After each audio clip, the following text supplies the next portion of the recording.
ఆ, అతడు భోజనము చేయలేదు, నీళ్లు తాగలేదు. ఇప్పుడు ఇంతకీ యెహోవా కొండ మీదకి ఎందుకు వచ్చాడు? సీనాయి పర్వతం మీద యెహోవా కొండ మీదకి ఎందుకు వచ్చాడు? భూమి మీదకి రావచ్చు కదా. తన పిల్లలు భూమి మీద ఉన్నారా, కొండ మీద ఉన్నారా? కానీ యెహోవా దేవుడు సీనాయి పర్వతం మీదకి వచ్చాడు. మోషే గారు ఎక్కడికి వెళ్ళాడు? భూమి మీద నుండి కొండ మీదకి వచ్చాడు. అంటే ఇది దేనికి సాదృశ్యం తెలుసా? దేవుడు పాపుల లోకం అనేది పరిశుద్ధ లోకం కాదు. మరి దేవుడి స్థానం ఎలాంటిది? మనిషి అందుకోలేనంత గొప్పది, ఉన్నతమైనది అని తెలియజేయడం కోసమే దేవుడు సీనాయి పర్వతం మీదకి వచ్చాడు.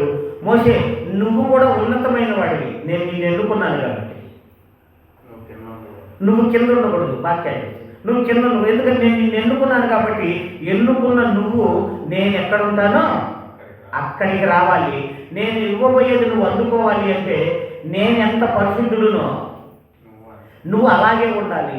కాబట్టి అటు ఆకాశానికి కాకుండా ఇటు భూమికి కాకుండా మధ్యలో పరిశుద్ధమైన పర్వతం మీదకి మోషే గారిని పిలిచాడు. యేసు ప్రభు రెండోసారి వచ్చేది ఎక్కడికి? మీకు అర్థం ఉండాలి, మధ్యాకాశం. రెండోసారి ఎక్కడికి వస్తాడు అంటే మధ్యాకాశం. మోషే గారు మధ్యాకాశంలో ఉన్నారు లేదా? నిబంధన తీసుకోలేదు కదా.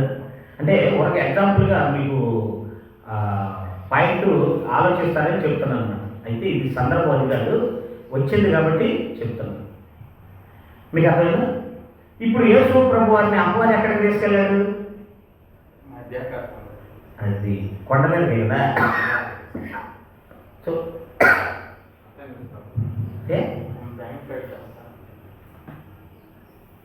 అంటే పర్వతం మీద శోధన రాకుండా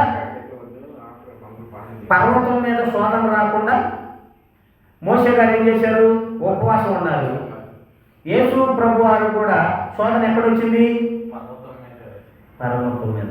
అంటే ఈయన తను తాను చట్టం, కొత్త నిబంధన చట్టం ఇవ్వబోయే ముందు యేసు ప్రభు వారు ఉపవాసం ఉన్నారు. అయ్యా అవునా కదా? అలాగే పాత నిబంధన చట్టం తీసుకోబోయే ముందు మోషే గారు, కొత్త నిబంధన తీసుకోబోయే ముందు యేసు ప్రభు వారు ఉపవాసం ఉన్నారు. పాత నిబంధన చట్టాన్ని తీసుకోబోయే ముందు ఉపవాసం ఉన్నారు. ఈయన ఎక్కడ తీసుకున్నారు? మధ్యాకాశం. యేసు ప్రభు వారు ఎక్కడ తీసుకున్నారు? మధ్యాకాశం. ఎలా? పరిశుద్ధంగా భూమికి ఆకాశానికి మధ్యలో వేలాడబడ్డాడు. మొళ్ళ కిరీటం పెట్టారు. ఇక చెడు తలంపులు ఎప్పుడు వస్తాయి? మొళ్ళ కిరీటం పెట్టారు, చెడు తలంపులు వస్తాయా? ఇప్పుడు ఒక అతను ఉన్నాడు, భలే ఉందిరా అమ్మాయి, అలా ఉందిరా ఇలా ఉందిరా అని వర్ణిస్తున్నాడు. అలా వర్ణించే మనిషికి ముళ్ళు కిరీటం పెట్టండి, అమ్మాయి ఎవరు చూస్తారా? అబ్బా అబ్బా అంటాడు. అంటే ఏం రావన్నమాట? తలంపులు రావు. అంటే మనలో చెడ్డ తలంపులు రాకుండా ఉండాలి అంటే మన బ్రెయిన్ని మన కంట్రోల్లో ఉంచుకోవాలి. మన బ్రెయిన్ మన కంట్రోల్లో ఉండాలి అంటే మన శరీరం మన కంట్రోల్లో ఉండాలి. కనీసం పాపపు తలంపు కూడా రాకుండా ఉండే కోసం యేసు ప్రభు కోసం ఉన్నారు. పాపపు తలంపు కూడా రాకుండా ఉండటం కోసం మోషే గారు ఉపవాసం ఉన్నారు. ఎక్కడ ఉన్నారు అంటే ఇటు భూమికి అటు ఆకాశానికి మధ్యలో. అందుకే కొండల మీద దేవాలయాలు ఎందుకు కడతారో తెలుసా? బైబిల్ను బట్టే. కొండ మీద ఎందుకు కడతారు అంటే అది ప్రత్యేకమైన స్థలం అనటానికి. తెలుసా? ప్రత్యేకమైన స్థలం. మీరు విన్నారు ఆ సబ్జెక్టు నేను చెప్తుంది. యెరూషలేము దేవాలయం మా క్లాసుల్లో ఉంటుంది, మీకు చాలా అద్భుతం అర్థమైందా? కాబట్టి దేవాలయం అనేది చాలా ప్రాముఖ్యమైనది, ప్రత్యేకమైన స్థలంలో ఉండేదే యెరూషలేము దేవాలయం. భూమి మీద ఉందా? మేడ మీద ఉంది, హైట్లో ఉంది. యేసు ప్రభు వారు చనిపోయింది భూమి మీదన కొండ మీద? పరిశుద్ధమైన స్థలంలోనే. అర్థమైందా? కాబట్టి ఉపవాసము అనేది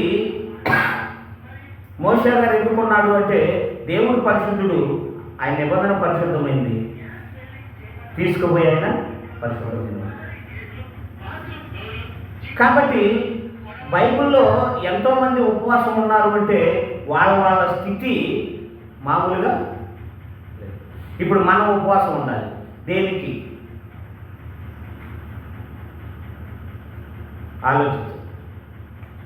ఎప్పుడైతే దేవునికి దూరంగా ఉంటామో, దేవునికి దూరంగా ఉంటామంటే ప్రతి ఆదివారం చర్చికి వచ్చినా, ప్రతిరోజు ప్రార్థనకు వచ్చినా, నువ్వు కానీ ఆ వాక్యాన్ని నీ హృదయంలో పెట్టుకోకపోతే దూరంగా ఉన్నట్టే లెక్క. చెడు తలంపులు వస్తూ ఉంటే ఇంకా దూరంగా ఉన్నట్టే లెక్క. చెడు తలంపులు ఎప్పుడైతే దూరం చేసుకున్నావో అప్పుడు దేవునికి దగ్గరగా ఉన్నావు అనేది లెక్క. చాలామంది అనుకుంటారు, అన్న నేను తలంచుకున్న ఊరక అమ్మాయి బాగుంది అని, నేను ఏమైనా చేశానా అంటే ఎప్పుడైతే తలంచుకున్నావో అప్పుడే పాపం చేసినట్టు. అర్థమైందా? కాబట్టి అందరం కూడా మనం ప్రార్థన, ఉపవాస ప్రార్థన అనేది చాలా ప్రాముఖ్యం. ఓకేనా? మరి ప్రార్థన చేసుకున్న ప్రార్థన చేసుకొని కూడికని ముగించుకుంటాం. ఓకేనా? సరే.